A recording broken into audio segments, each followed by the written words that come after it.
சிவகாசியில் நடைபெற்ற பெருந்தலைவர் பெருவிழாவில் காமராஜர் சிலைக்கு அதிமுக முன்னாள் அமைச்சர் ராஜேந்திர பாலாஜி கிரெயின் மூலம் பிரம்மாண்ட மாலை அணிவித்து மரியாதை செலுத்தினார். கல்வி கண் திறந்த கர்ம வீரர் காமராஜரின் 123வது பிறந்த தின விழாவினை முன்னிட்டு சிவகாசியில் நாடார் மகாஜன சங்கம் சார்பாக அச்சங்கத்தின் மாநகர செயலாளர் ஆண்டவர் தலைமையில் பெருந்தலைவர் பெருவிழா நடைபெற்றது.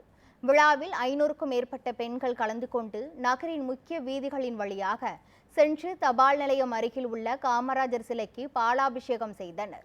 ஊர்வலத்தின் போது கரகாட்டம், ஒயிலாட்டம், தப்பாட்டம் மட்டுமின்றி சிறுவர்கள் முதல் பெரியவர்கள் வரை கால்களில் சலங்கை கட்டி பாரம்பரியமிக்க பெருஞ்சலங்கை நடனமாடியது காண்போரின் கவனத்தை ஈர்த்தது. விழாவில் கலந்து கொண்ட அதிமுக முன்னாள் அமைச்சரும் விருதுநகர் மேற்கு மாவட்ட செயலாளருமான ராஜேந்திர பாலாஜி காமராஜர் சிலைக்கு கிரெயின் இயந்திரம் மூலம் பிரம்மாண்ட மாலை அணிவித்து மரியாதை செலுத்தினார். பின்னர் பொதுமக்களுக்கு அன்னதானம் வழங்கினார். இந்த நிகழ்ச்சியில் பல்வேறு அரசியல் கட்சி பிரமுகர்கள், சமுதாய பெரியோர்கள், தொழிலதிபர்கள் மற்றும் தன்னார்வ தொண்டு நிறுவனத்தினரும் கலந்து கொண்டனர்.